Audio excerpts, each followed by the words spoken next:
Testing 1, 2, 3. Testing 1, 2, 3.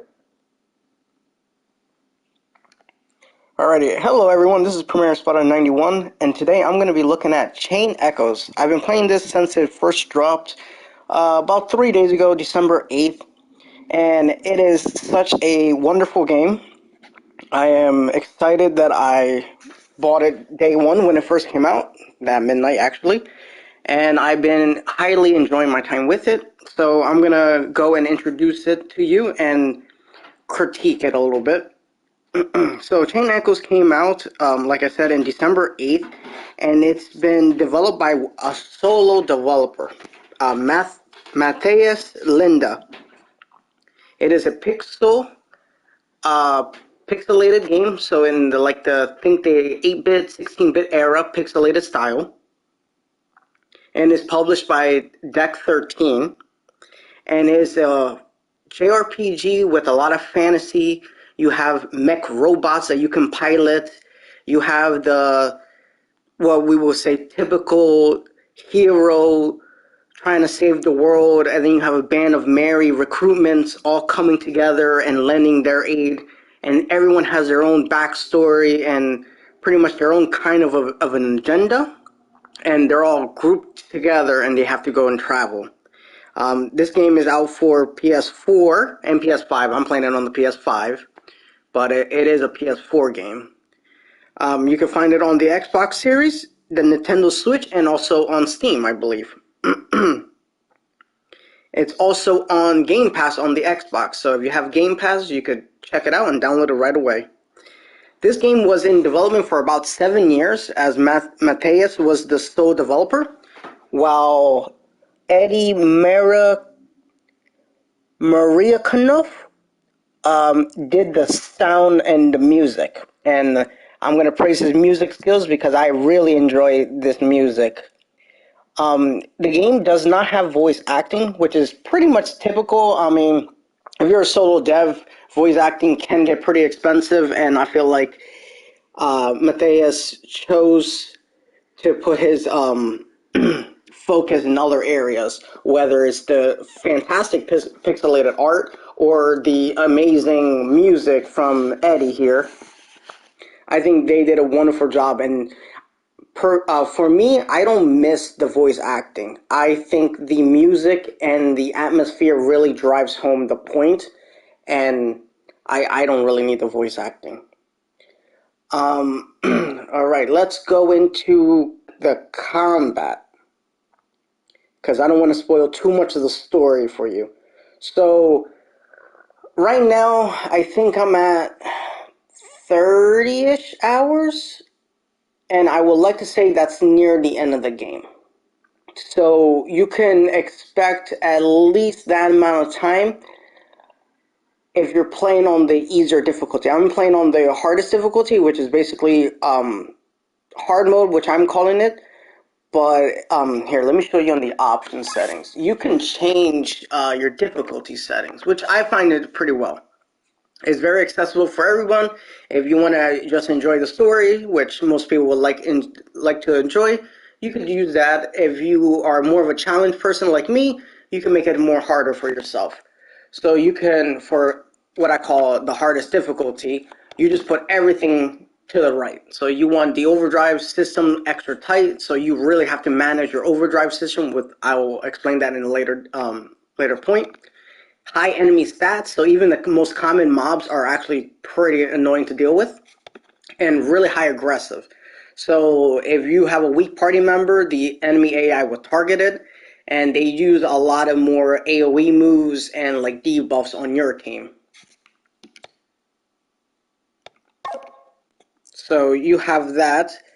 It's turn-based style, so everyone's move is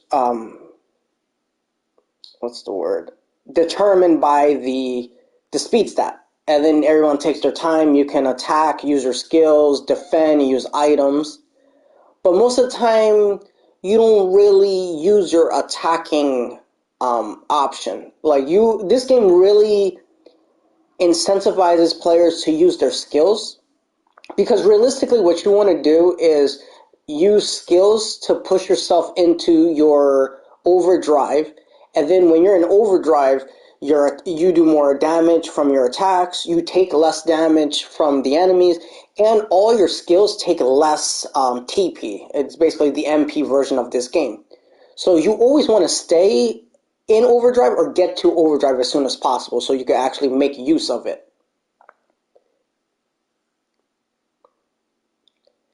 And I'm gonna start us in a new game so players can see the introduction. Wake up! It's time to get up, Glenn!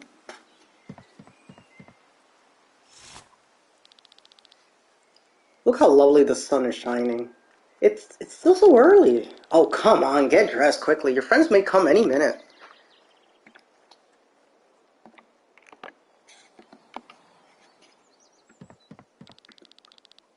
The coast is already in sight, so stop sleeping. Huh? I'm already... It's gonna get wild soon, so get your ass up. Mom? I said, wake the hell up!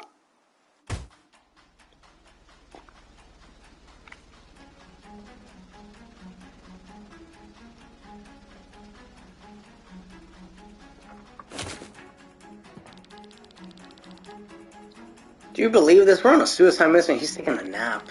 No, actually I haven't slept for days because of this mission. I don't care, boy. Get up and move your sorry ass to the captain.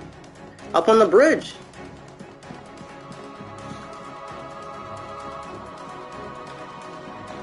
Okay, as any typical JRPG, we have chests and little goodies in there. And the more you explore, the more you're rewarded.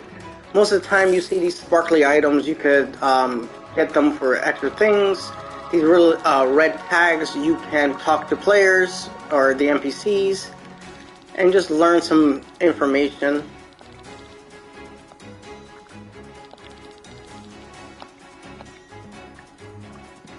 Now this guy had two different dialogue points. Depending on what you choose, he will impact your story. So there is slight different nuances in the story that actually impacts your choices. So whatever you do will impact your story. Haven't seen a big difference to the story, but whether you get rewarded or not rewarded, it does come up at some points. Now let's see. Let's go up. Maybe we should go down. I don't remember what I did the first time I went through this. I think I went down. There we go.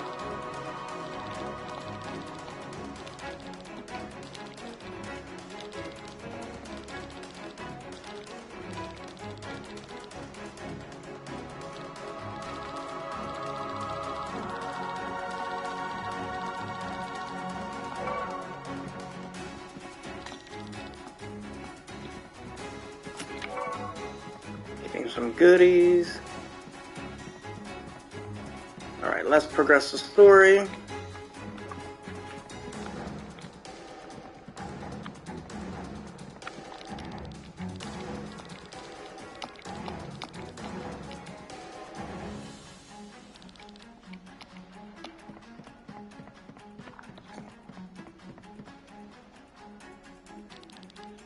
All men in battle positions. His vanguard will not sink into the ocean.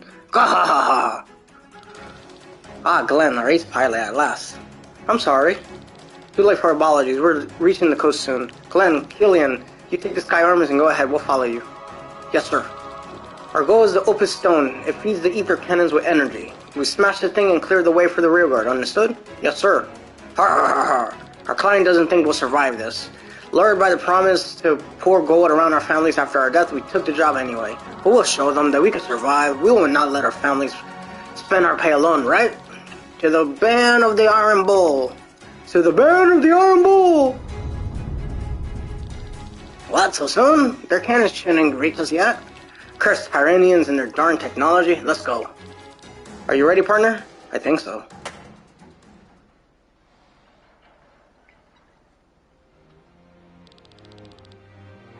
Hey, Killian, do you think we could succeed? What are you talking about? Of course we can. Are you getting nervous? No, I mean, maybe a little. Don't worry, we'll go in, smash the Opus Stone, get out. The real girl will under the rest. Yeah, sounds easy. Normally we have to work 3 years or so for so much money. What do you think we'll do with it all? I'm not sure. I have a wish, but the money would probably not be enough. Come on, tell me. I always wanted to have my own sky armor. That's nice. What would you do with it? Surely it's not simple for taking walks on a nice day, right? I don't know. I'll probably do the same as before. Sky armor exists for battle after all. I could tune it up and work on it on my own. You could be anywhere in the world, yet you choose the battlefield. There's nothing else in my life since you rescued me back then. This mercenary band is all I have. You, however, have a family and a home. What would you do with all the money? You know, I'm not here for the money. I chose the battlefield as well. There's still a long way ahead until I can reach my dream. Ha ha ha. Looks like we have to put up with each other a little longer. If we survive this, what can go wrong with our ace pilot, right? Alright, you two, enough romance talk. You're ready to go. Godspeed, Glenn.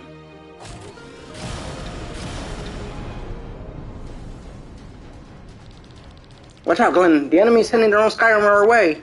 How about a demonstration of your skills, Glenn? I bet you could take them down on your own. What?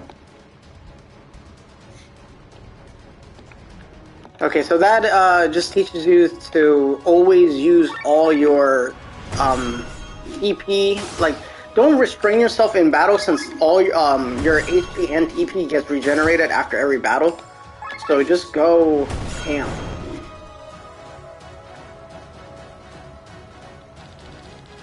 Ha, there's no challenge for our ace pilot. We shouldn't fool around, Killian.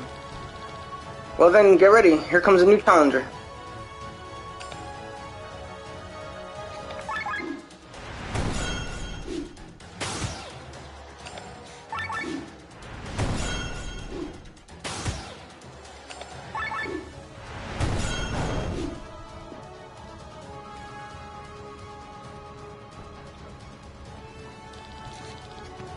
That's it, Glenn. Now to the open stone.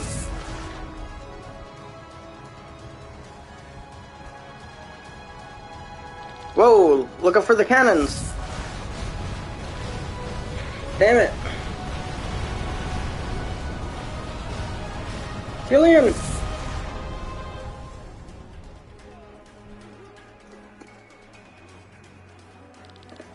Are you alright?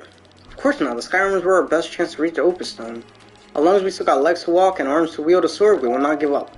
It's about time that you get to the battlefield outside your scar armor. You had enough training. But here in London, you follow me, you understood? Yeah.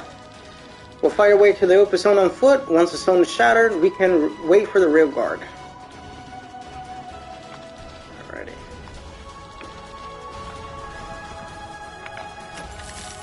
So like most games, you have your formations. Eventually, all these slots will be filled with party members, and you can switch them out in battle. So right now, we just have Glenn and Killian here, and I won't spoil the other characters that we get, but they're very interesting. I actually like majority of the characters. Most of the time, I only really like 1 or 2 characters in most JRPGs, which one having like your favorite, and I feel like each character kind of brings their own flavor to the mix, and they're all very interesting. Equipment, you know, you got your standard weapon, armor, accessories, class emblems.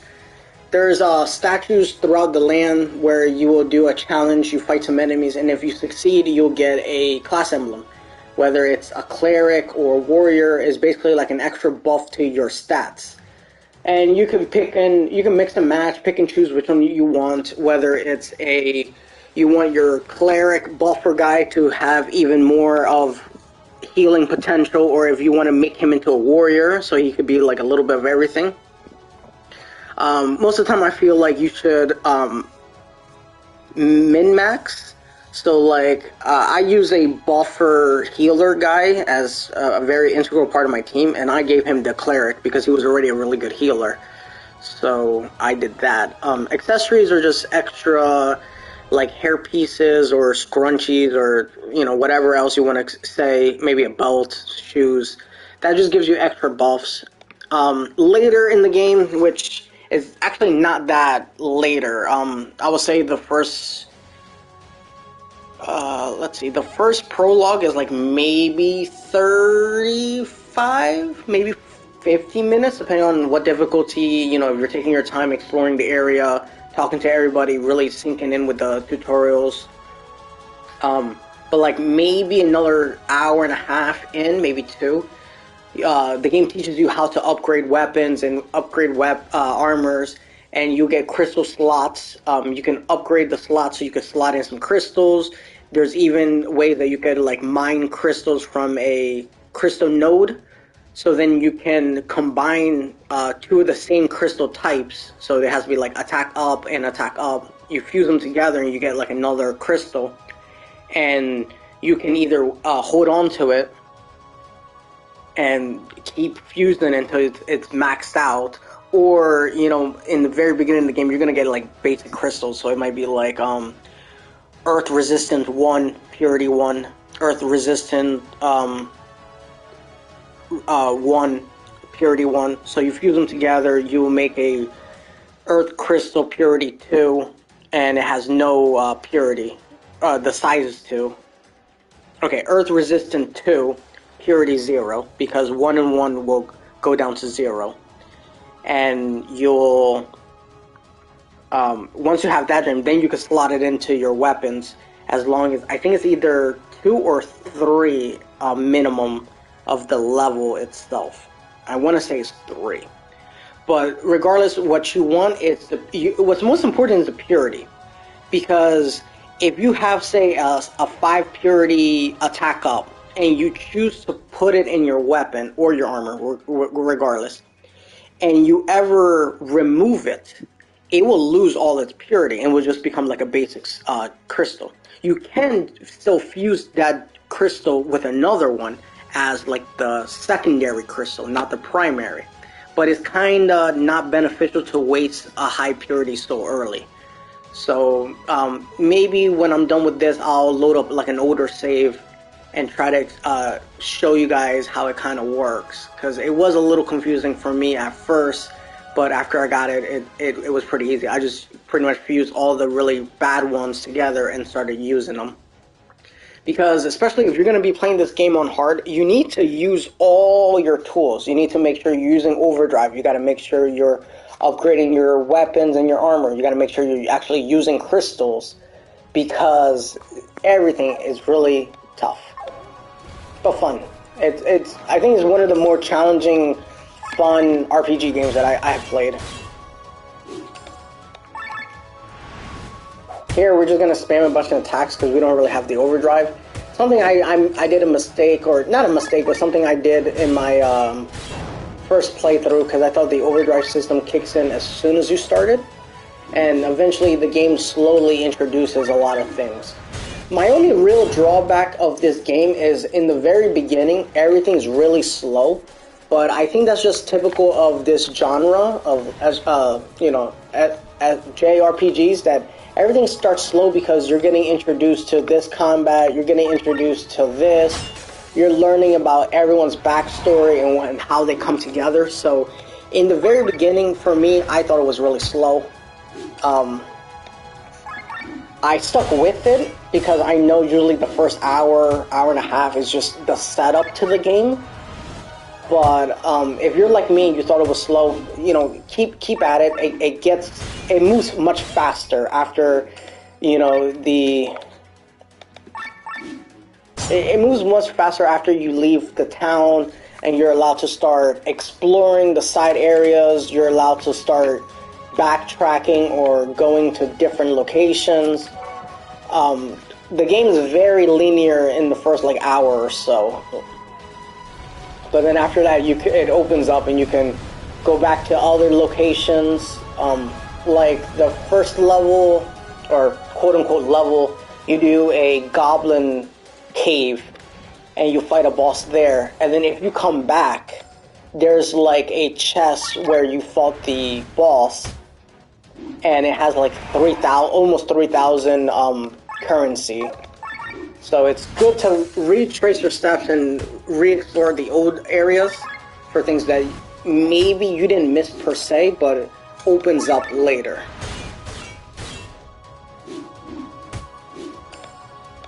Okay.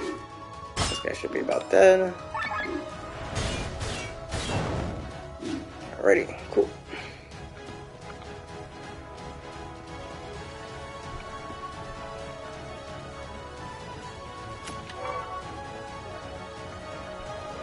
Okay, I thought I had to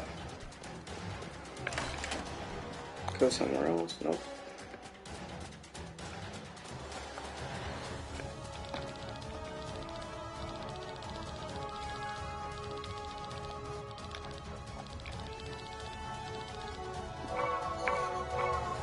Okay, so when we told him to run away on the ship, he stays alive. On my first playthrough, I told him to just fight, and then he will be here all wounded, and he'll tell you that he took out some enemies, and I think if you're proud of him, but that's it. You missed out on the recovery items that he provides you. I didn't need the recovery items per se, and this game's pretty well balanced in terms of how to get some currency. When you travel the map, there's like these glowing orbs that I'll show you in a second when we get there, or maybe I'll load up another save. And basically those items are literally just to sell for money, and you'll unlock deals, which most of them are incentives for you to sell stuff, because I feel like a lot of players hoard stuff. Need a hand? Commander! Let's show him the power of the Iron Bull's mightiest team up. And then the game explains the overdrive system. Now, I'm not sure if this was said, but when you do the overdrive systems...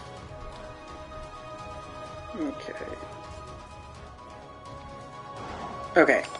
So most of the time, a simple battle starts like this. Alright, your main job is to get into overdrive as soon as possible. So let's do this. We want to get rid of him, his armor. Alright, that counteracts what I did. Now we're going to pop motivating words, so then everyone's buffed. Alright, now we're in overdrive. Now, if we had I think that's a buff icon. If we had buff icon, we'll go down to the yellow. But since we don't, we can only go further up in overdrive. Now, overdrive goes up with simple attacks. Any skills that is not the matching icon on the top left, if you take damage from enemies. So that's something it's really important to keep in mind when you battle against a lot of enemies, and especially enemies that do AoE attacks. Since it's hitting your whole party, it's going to move your overdrive by a lot. So it's not necessarily just your actions that drive the bar, but also the enemy's actions. And of course, if you do a skill that matches the icon, you'll lower your drive, and if you defend, you also lower it. I believe using an item doesn't really change anything, but we'll try that on the boss. Okay, we'll just do water prison for everybody. And then he'll white sweep everyone.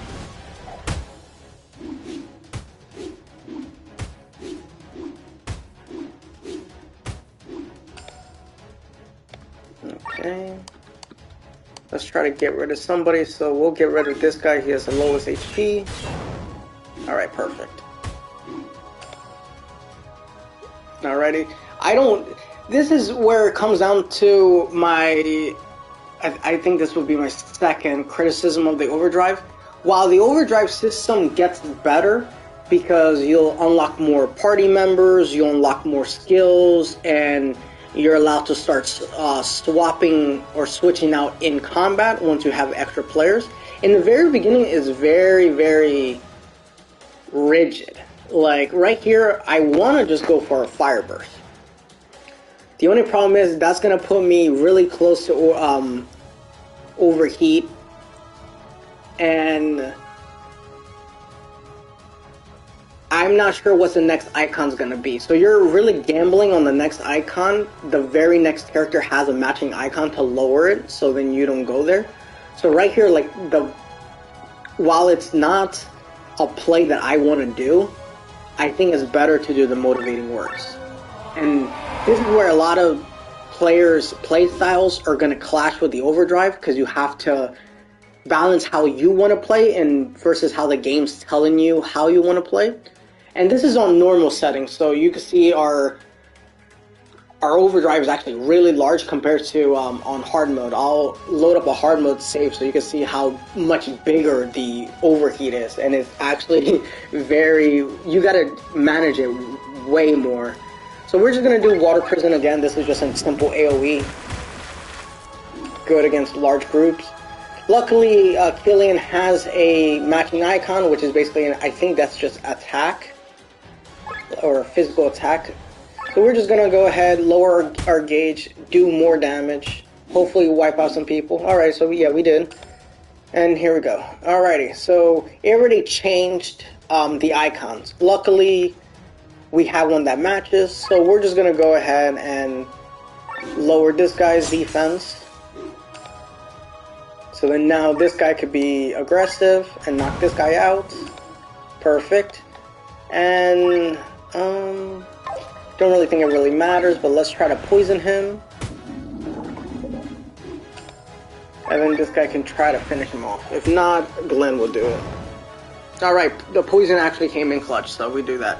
So you live. Barely. Fools, the Sky Armor was our biggest hope to end this quickly. We didn't stand a chance. They call you an ace pilot, you can't even... Shut up, bull for you, save your strength. The stone is near, we'll fight the remaining foes on foot. Fool! The Sky Armor again? This is bad. No choice but to fight it now. Don't worry, Commander. Guys, we'll deal with it. You go destroy the stone. Stay alive, you hear me? Of course.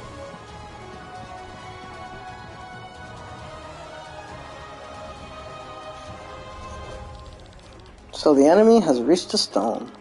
I'm sorry, my lord, but the casualties were... Spare me the details. Everything's going according to plan. Time for the final act.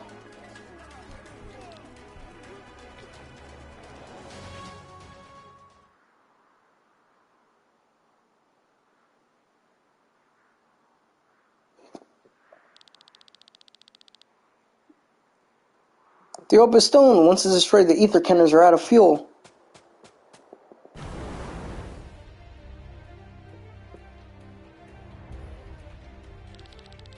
Your assault ends here, fiends. It's that Sky Armor again. That means the others are. I remember that Sky Armor now.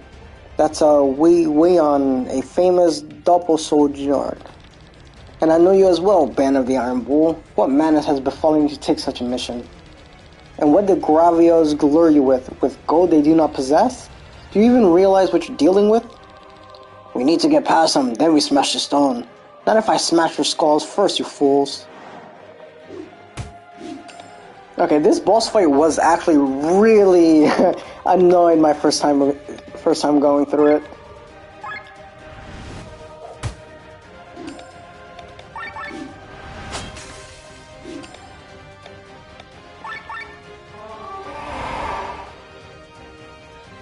So we're just gonna do the simple, I do the simple rotation, which is, I want to debuff the enemy, I want to buff ourselves, and then try to go to overdrive as soon as possible.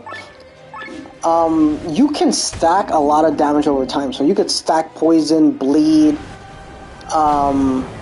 toxic, I think, eventually you will unlock.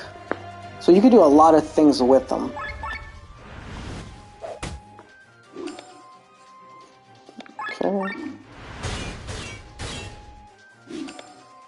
Okay, this guy is gonna...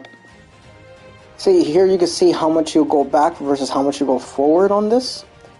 Again, I've done the whole super aggressive strat on hard mode and it does not pay off, so I'm just gonna go with this. I know it's a much safer route.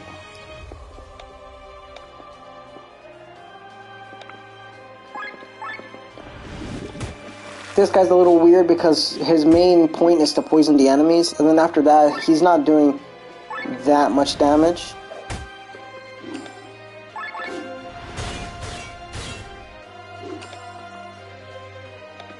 Okay, you see there, we have again the other matching icon, but we don't want to leave overdrive. You never really want to leave overdrive. So I'm just gonna choose not to do this and go with that. That is a better option. Later, you'll have like ultimate attacks. It's another bar that's above the party's HP and TP bars on the bottom right. And while you do damage and progress in a battle, it slowly fills up. And when it's maxed out, you can press I think it's R2 on the PS4 and do your ultimate attack. Your ultimate attack, while it does a lot of damage, is also kind of like a fail-safe in case you're about to hit overheat, because your ultimate move will always cool you off. So most of the times I use my ultimate attack is not to do extra damage or debuff an enemy or regenerate my health or TP. It's kind of like a last-ditch effort where if the RNG of the icons didn't line up with my strategy plan and I'm about to overheat, and not just by like a little bit, because I can always defend and cool off a little bit, but if I'm like halfway in red, then I'm going to use my overdrive or my ultimate move to get rid of my overheat so I can maintain an overdrive. So we're just going to do this, fire heat, deal more damage. This is also another change in the game. In my first playthrough, I told him that dynamite was dangerous, and this never happened. So if you tell him that, hey, I don't know anything, you're the expert, he'll help you in this fight and deal a lot of damage to this guy, which if you're having a struggle, maybe you can utilize that. Now I think poison, he's still got 3 more turns. Okay, you could always check out your team's buffs by pressing triangle in the battle settings here, and the enemy. Or, you could just attack and you'll sit in the lower corner, but that's another way. So we're going to just keep doing Water Prison. It doesn't do too much damage to him. Mostly we want the dolphin guy just to use poison. I'm going to be pretty risky because this is normal and this guy doesn't hit as hard as hard. So I'm just going to keep wide swinging.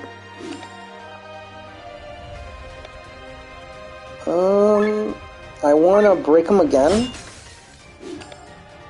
And then, oof, okay, I lost that. We're still buffed, so might as well just keep doing damage. Okay, I want to hit the dynamite. There we go. What's weird is if you have like the dynamite, later you'll see like paralyzed mushrooms and stuff. They cannot be hit with like AoE moves. You have to single target them and then their effects will go off. So Killian over here is out of TP. I could attack and get some stuff back. I'm gonna just try the snack here.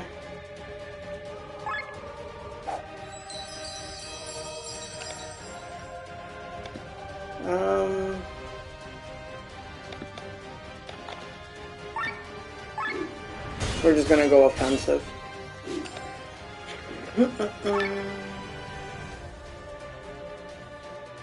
Okay, now we're getting a little risky here. I'm gonna defend to go down. And I'm gonna defend once more. Okay, that counteracted one of the defense. Killian still doesn't have any TP, so I'm just gonna attack normally and he regains TP. Alright, so that's the boss. It was faster on this one. Whenever you beat a boss, you get a Grimoire shard, which helps you do your skills, so we'll explain that when this is over. We did it! Now for the Opus Stone. No! Commander, Killian! Opus Stone, what have they told you? Glenn, smash it! Stop, boy, that's no Opus Stone. It's not fueling anything. Don't listen to him. Go!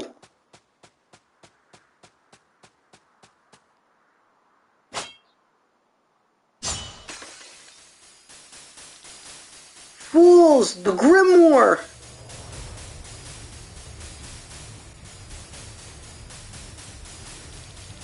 Huh? What is this light?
Okay, and then here, this is where I explained that I found it a little bit slower, because now you're going to get a lot of text introducing the setting, the backstory, and how everything is basically the story. Valendis, a continent with a proud history of over 3,000 years. Once it was home to the magical city of Nyssa, the center of magical teachings, but since its downfall, Valanius has been consumed by war. For 6 generations, 3 kingdoms have been battling for domination. In the north, the kingdom of everlasting reign, Tarian. The greatest harbor in all of Valanius, Farnsworth, and its kingdom as Kanya to the south. And finally, in the east, the proud nation of Gravios. In 806, in the 7th era, Tarian conquered Gravios. A few days later, during an attempt to reconquer lost territory, the greatest accident of the war occurred. A powerful explosion engulfed the eastern part of the continent. Tens of thousands of people died. The weapon that could cause such destruction remained unknown. Since none of the 3 kingdoms admitted to possess such a weapon, fear finally drove the rulers to sign a peace treaty. This ended the war after 156 years. In 807, 1 year after the signing of the treaty, a celebration was held in Farnsworth to mark the anniversary. And then this takes us to the present day. We're celebrating the peace. There he is, Rob. I was not mistaken. Look for yourself. Farnsworth. Now look at that art. That is some nice art. Alright, sitting right there in the tree close to Lady Pernira's root. I do see him, but maybe he just wants to get a good look at the parade. He wouldn't need a sword for that. Also, they're forbidden during the festivities. Are you sure that's a sword? I could hardly recognize it. Rob, an exemplar member of City Watch, it is our most urgent task to pursue this. But we're supposed to guard the castle today, Princess. Now we'll learn about this girl. Her true identity is Princess Celestia Valkyria of Terran, sister of Prince Frederick. Shortly before the end of the war, she fled the castle to see more of the world, as well as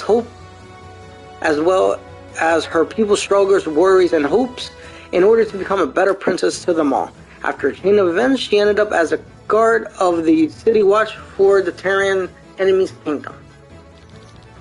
Rob, don't call me that. Forgive me, you're Rob. Sorry, Lynn.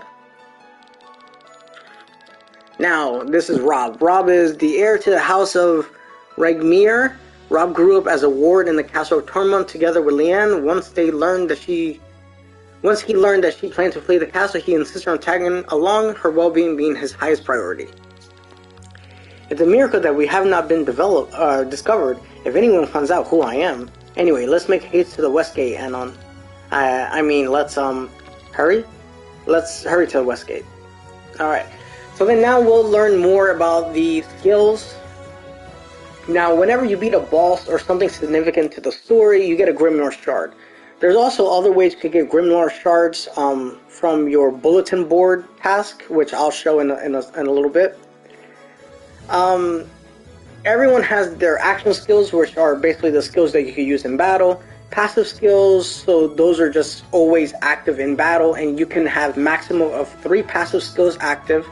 and 2 more passive skills if you use a class emblem. So you can have 5 max. Then stat boosters are just flat extra boosts to your stats. It's very imperative if you're playing on hard mode or any variation of hard mode that you want to prioritize getting action skills first. It's important because as you saw in my battle with the mech guy, sometimes you don't have the matching skill to lower your overdrive, and that could put you in some weird situations. And you could go from winning a battle to start losing it. So for what I did, I bought all the action skills first. Then I moved on to the passive skills, and then how the game is structured is most of the time you'll get 2 out of the action, 3 of the passive, so that's 5 skills unlocked. And then you have to put a stat booster. I just picked the strongest stats. I think most of them are usually HP or TP, or crit rate. There's a character which I focus specifically on crit rate, so maybe I did something different for her, but that's mostly it. And then you'll learn more skills after you progress the game. Now, this is also something that's kind of weird in this game, but I'm not complaining. I actually like this feature because you can make the game a little bit harder for yourself or easier depending on how you do this. So every battle you win, you'll get SP points, which is basically just a currency that you use to level up your skills. So say you get 5 from a battle. And cross slash, you need 225 points so you can level it up to level 2 cross slash. Now, if you have the action skill equipped, every time you're in battle, the points that you earn will automatically go towards your skills, and it kind of goes to like a bank system of that character. So it's always, like I said before, it's imperative that you unlock your skill points or your action skill points first, because it's kind of like a win-win. You get more options to use to manage your overdrive system, while you also can have an easier way to level up those skills. Now, I'm not saying every skill is actually beneficial, because there's a lot of times that I bought skills and I didn't really use them for anything, but they're always good to have than not. So I still think that's a pretty good recommendation. And then let's see if we could do that. Yeah, so see, we have to learn 6 skills before we're allowed to buy any of these, and then so far and so much. So definitely you want to grab Wind Thrust, because she's basically your magic dealer. She deals everything magic. So you definitely want to pick up the Wind Weapon or the Wind Thrust, so you could take advantage of Wind enemies' weaknesses. And sometimes when you get a skill, you get extra stats. So it's always good to pick up the stats. This guy, I picked up first Pandemic, because you fight a lot of people in teams, and it's always good to spread the toxic around. Explosion Trap's kind of weird, because if they hit you with like a magic ability or something that they don't need to close the gap, it's like weird. It has to be like a physical attack so it could trigger this. Not just saying, oh, the character got hit, it'll automatically proc. I don't know if that's an oversight or just something specific that they wanted to work, so it's not exploitable in a way. So yeah, let me see. Learn? No, set. Okay. So like I was saying before, now we got no SP, and then we need a lot. But now that we have this, let's get into a match. Let's load an old save.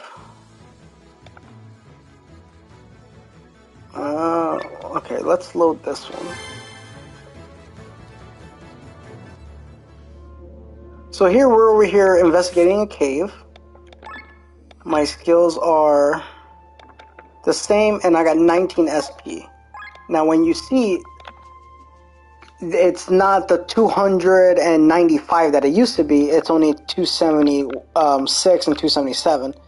And if you want, you could level up the skills. But it's kind of weird because you cannot level them unless you have enough. So you can't just put 1 point here and there. It has to be in a lump sum. So let's load up another save where I have a little bit more things.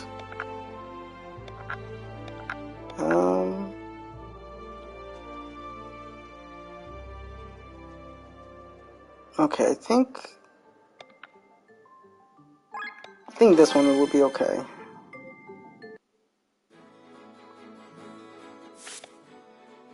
Okay, so this is when the game starts to open up more. This is about this one's about 3.5 hours in, but remember this is on hard mode, on the hardest setting, so a lot of the time you lose a lot of time in boss fights because they're just much longer. So it may not be that far in, depending on how fast you're moving, if you're well versed in JRPGs, or you're playing on a different difficulty setting. So over here, the game explains how to do the ultimate dealer, which basically it just tells you, hey, stop hoarding all your stuff and sell me stuff, especially your loot, because it has no purpose in your inventory besides to sell. And here we're going to explain the blacksmithing. So, what do you want? Equipment? Have you ordered in advance? No. Then you can forget about it. A huge order came in from the palace this morning. You'll think a new war was coming. I see. What about the anvil in the corner? Can we borrow it? I do have some blacksmithing experience. Oh, right. I read that. You invented the letterpress machine, right, Sir Victor? Oh, you're Sir Victor, huh? I heard you were in foreign sport. My wife literally eats all your work. If you can handle it, you could use my tools anytime. For a small fee, of course. But I should test your skills first. I don't want you to break my stuff. Go through my house to the backyard. You'll find a crystal source there. Upgrade this boy's sword 1 level and insert the crystal into it. If you do that, I'll just trust you with my tools. And then here we are is the explaining of the whole crafting system. So you can level up your weapons. You'll gain extra slots. It deals better damage, and it tells you what you need and for the price. And it teaches you how to fuse the equipment with a crystal so you can get a stronger weapon, and the same thing here with your crystals, as I explained earlier. And this is pretty much the gist is whenever you fuse a crystal, the base crystal, which is the initial crystal, will always have the base crystal's purity -1. So you always want to put your highest purity crystal first. The ranks will be summed up. So attack 3 becomes attack 6. And the size is average. So most of the time you'll see like I think it would be either 1 or 2 of the little slots over there.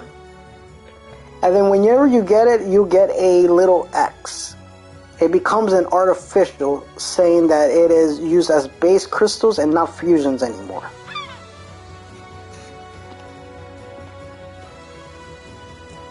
So, this is what we're going to do. We're going to go... I'm just going to steal your stuff here. Alright, these are your crystal spots. There's several of them around the world. I made a video on the first roll-in area of it. And they do respawn. If you leave the area, so if you leave this town and then go into like Roland Fields or the Katara Mountains or I forgot the other name, whenever you leave the big map, I'll load up a save so we could start fast traveling. They do respawn. I'm not sure if that actually respawns them or it's some kind of in-game timer, but every single time I try that, it worked. But that is also on the hard mode, so I'm not sure if that actually changes based on difficulty or not. So we're going to go ahead, grab his crystals, and start combining them. So you see we have an up 1 and up 2. It gives us up 3 with 2. But no matter what, it gives us an X on it. So no matter what, this crystal, HP up 3, can only be used as a fused crystal, not the base crystal. So it can only be the secondary crystal. So that's not the way you want to do it. You want to put your highest purity first, your lowest purity second. So then you see we get the same exact thing. Nothing really changes but the purity. So this one's a higher purity. Now, this is not going to change much for the demonstration because the guy tells you you have to put this in his sword.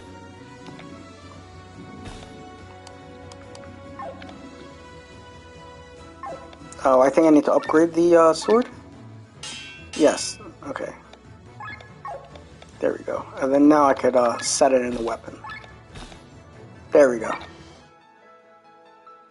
Yeah, because it took up 3... you had to upgrade it so you get enough slots so then the crystal will fit in it. And it's a purity 3. Let's keep that in mind. So we'll talk to him. He'll explain it. We'll do it. But later, let's say you need to remove that crystal. It will get rid of the purity. So say you need to put it in another weapon. Pretend this is a different sword. And we got to put this in. It lost the 3 purity that it actually had. So while the game forced you to do this right away, it's probably not something you want to do later.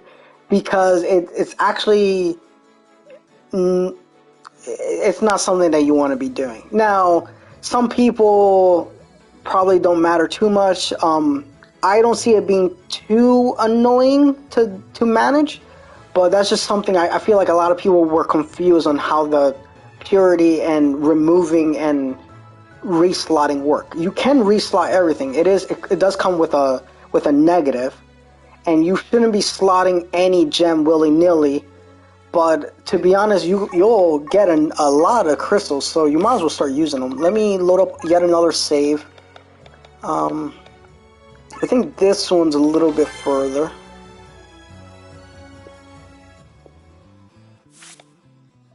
Okay, this one is just before the roll-in, or when we have to go to roll-in. Oh right, I was going to show you the crystals. So you see here, I got quite an amount of crystals. I could start fusing some of these together because there's no real point. But, you know, sometimes I just have them to have them.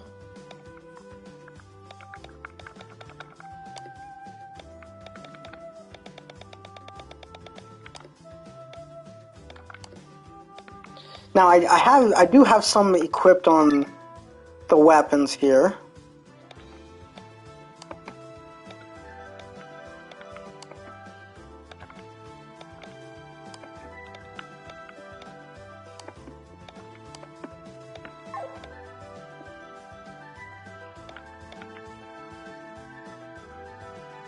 Okay, now that we're on this save, this is the loot that I'm talking about. You grab this, whoop, and it's the silk thread. You don't really need to grab it, you could just like move over it. It auto grabs for you. Whoop. Those respawn when you leave and come back, so excuse me. It's always a good way to get some extra money, and in case you're going through a lot of upgrades or consumables, if you're purchasing a lot of consumables. Here we find one that's already been taken. So here we're going to test out the little strat here. So we're going to go into this. Then we're going to teleport back to Roland. This is the closest one.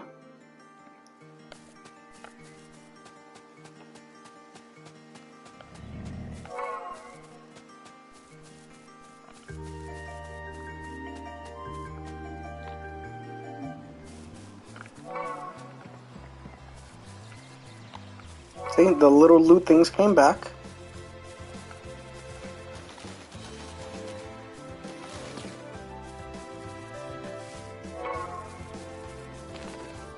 And oh, no, it does not. So maybe I had to close the game and return? Huh. I'll do some more investigation and I'll let you guys know, because I could have sworn that came up. Maybe it refreshes after you do some story stuff. But that's interesting to know. Maybe it is based on a timer then. Alright, we learned today. Okay, this is also the reward board. In my previous save, when we were going through the blacksmith, this is also a tutorial prompt that comes up and explains things. It's very simple. You have this reward board, and it's just basically extra incentives for the players, whether it's to find some hidden caves, to defeat some enemies, to do something specific like you have to only use Glen and you have to win against crabs. To reward players for exploring, finding class emblems, getting all the treasure chests, completing certain side quests or main quests, buying deals, and etc. Getting collectibles. Collectibles are that loot that just flies or hangs around in the world.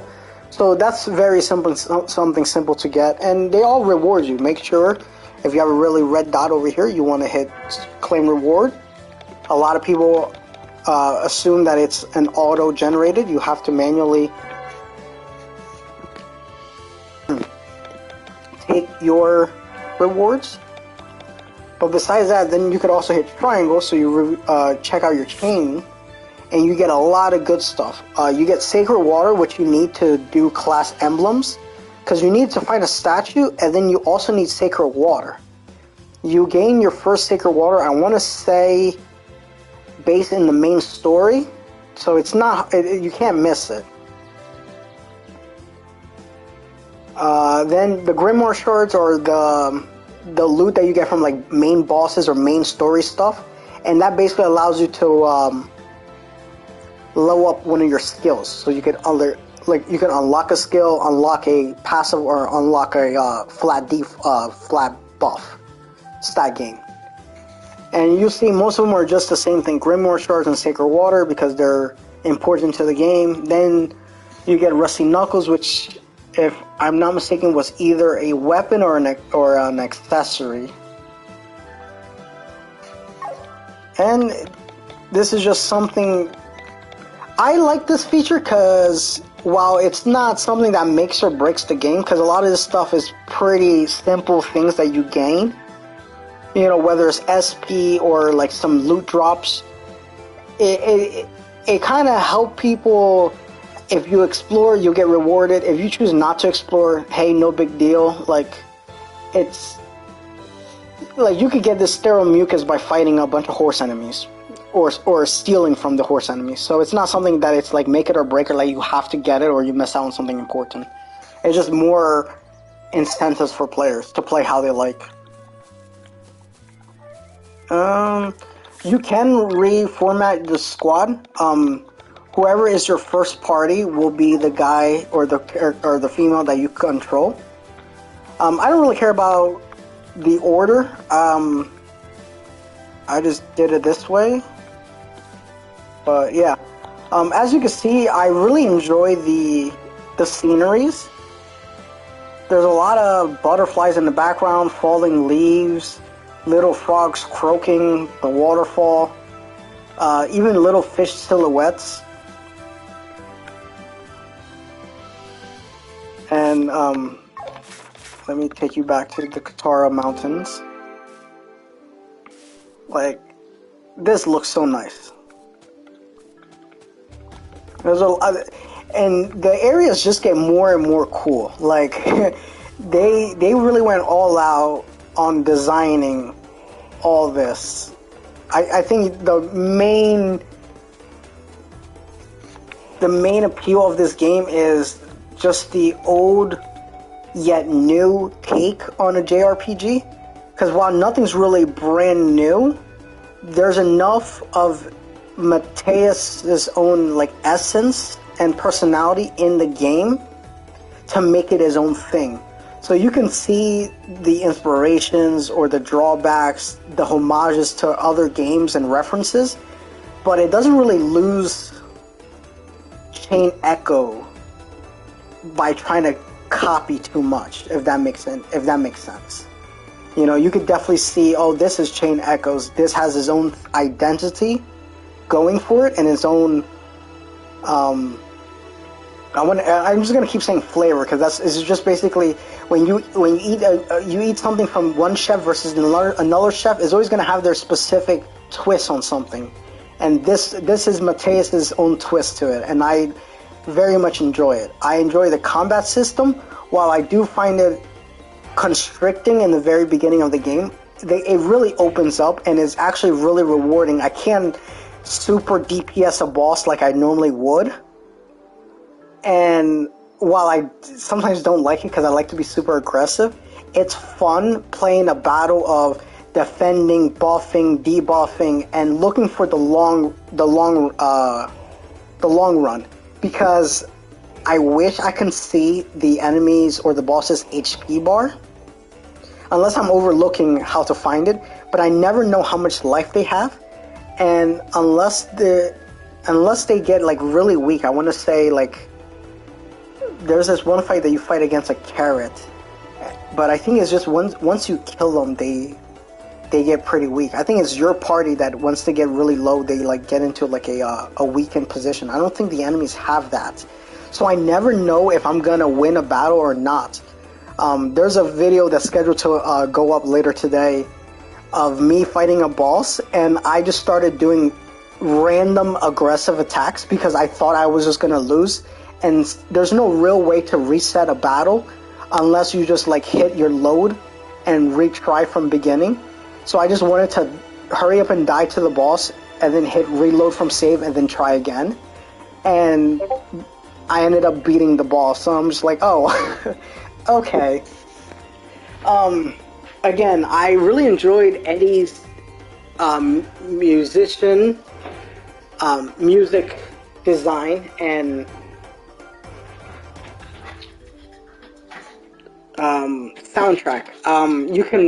I think the soundtrack's on Spotify. I will have to double check. I'm not entirely sure.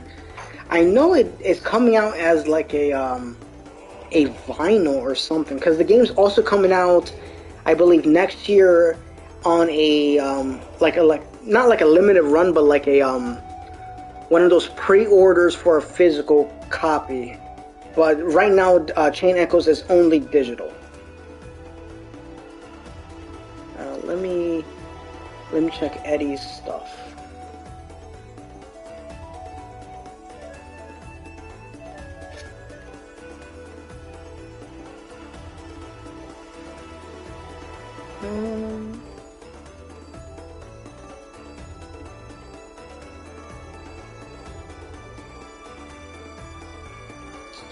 Sorry about that. I could have sworn I had this information in front of me.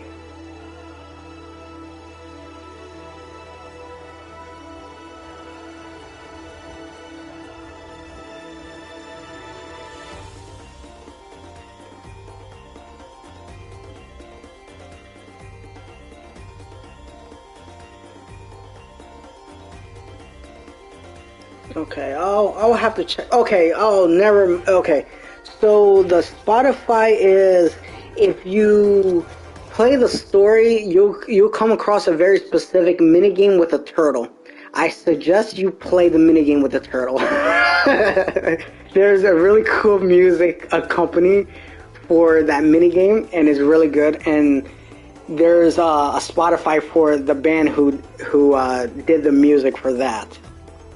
Of course, I'm going to have all the proper links in the description once this stream ends and YouTube takes its time to process it, for the links to the Discord for Chain Echoes if you want to join. Everyone's really cool and really helpful. The socials for Matthias and Chain Echoes themselves, for Eddie and the music, and also for Deck 13. And I want to say they're limited physical pre-orders. This actually looks really nice. You should check it out. And I want to say that the soundtrack is coming toward vinyl, but I can't I can't find... Okay, here it is.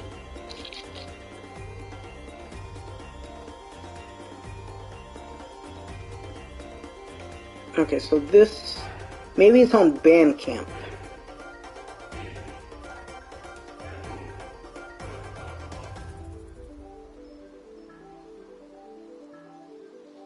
Because there isn't the soundtrack for the game, but I believe it might be a Bandcamp instead of the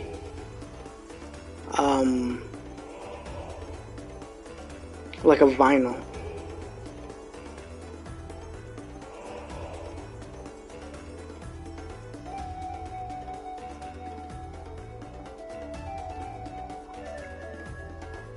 Well, regardless, the music is top notch. Eddie did a great job to it. I believe he spent just as much time as Matthias. I want to say Matthias took 7, and I think Eddie took about 4-ish. And especially when you think about it, this game also got impacted by COVID.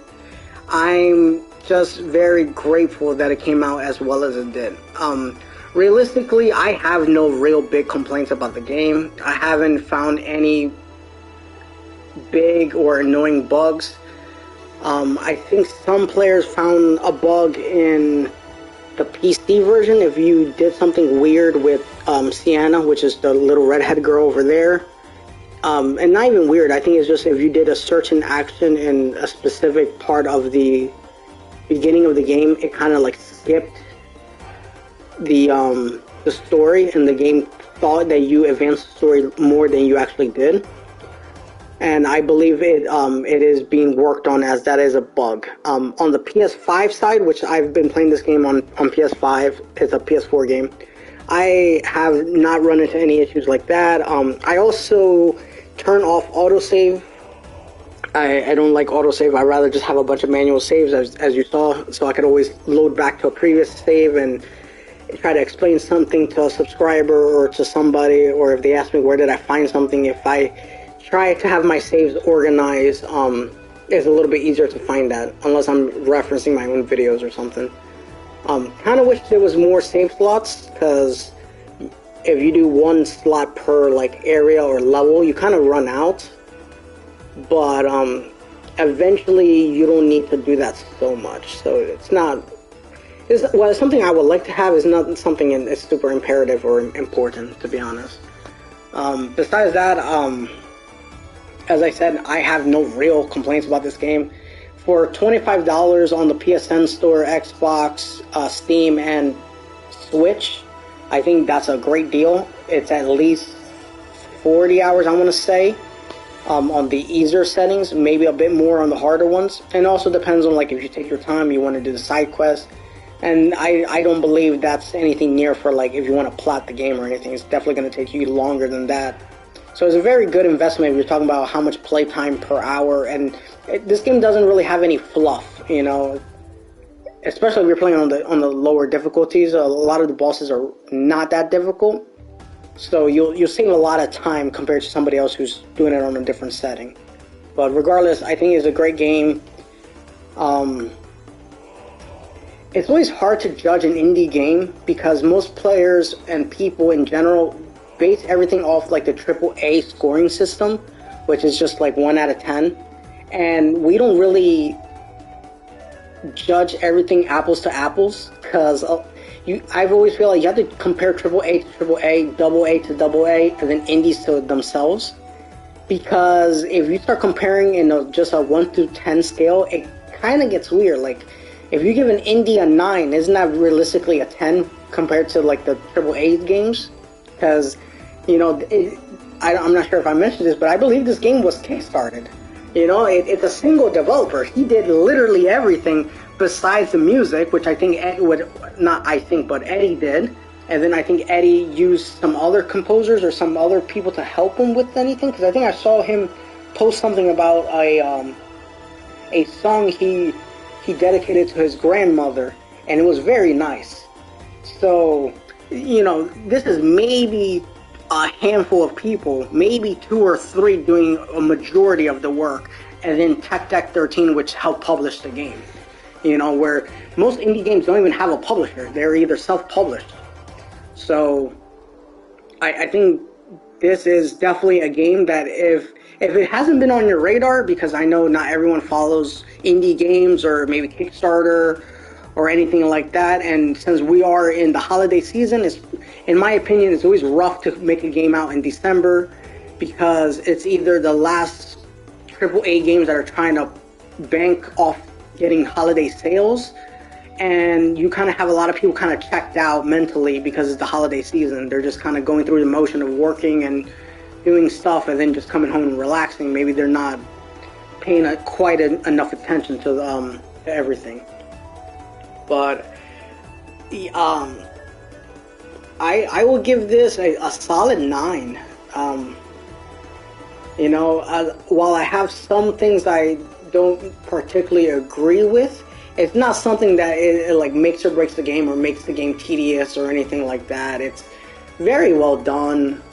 So far, I haven't found anything like, I have my specific favorite party members and my specific favorite team setup, and it's always interesting to see other players play the game in a completely different fashion, using different characters and even different strategies. And I think that's something that I really enjoy, because I don't want to see everyone playing this game using the same characters all the time. Like, you know, I like to see everyone's unique take and their own unique party members.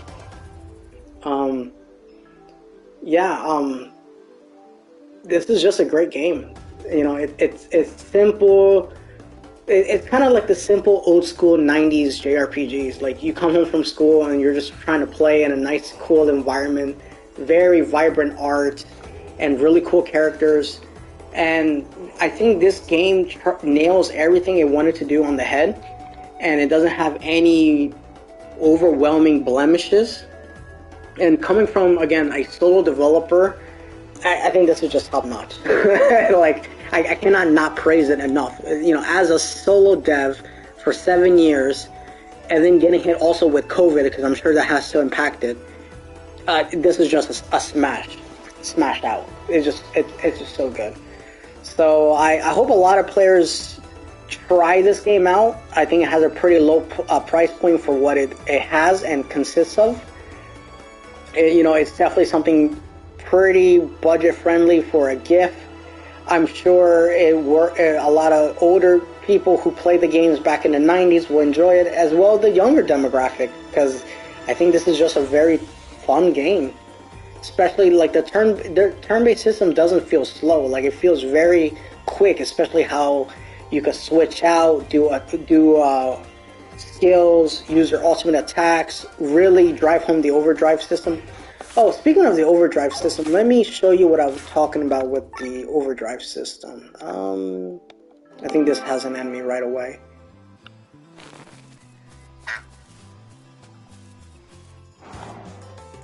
Alright, this is the tight setting. So you see, compared to the normal, it is much more red, and it is much less green.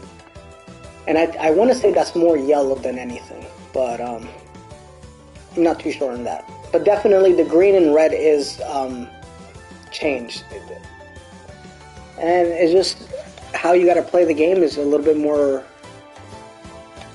I want to say more less aggressive and more reactionary to the overdrive system. Just a quick battle with this.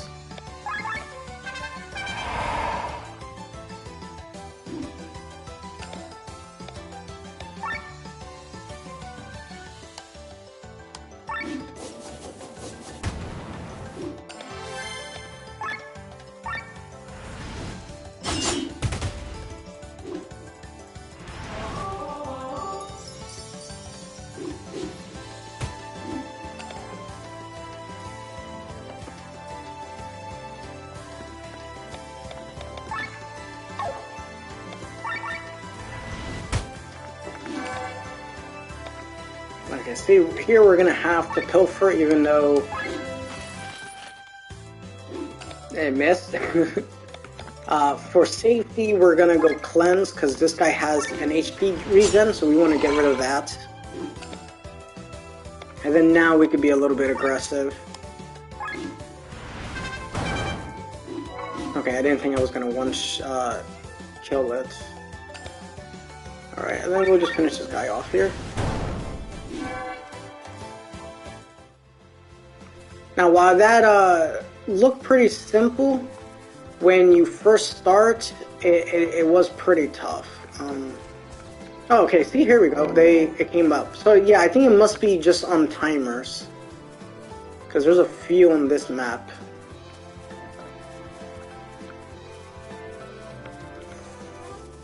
I think there's one up here.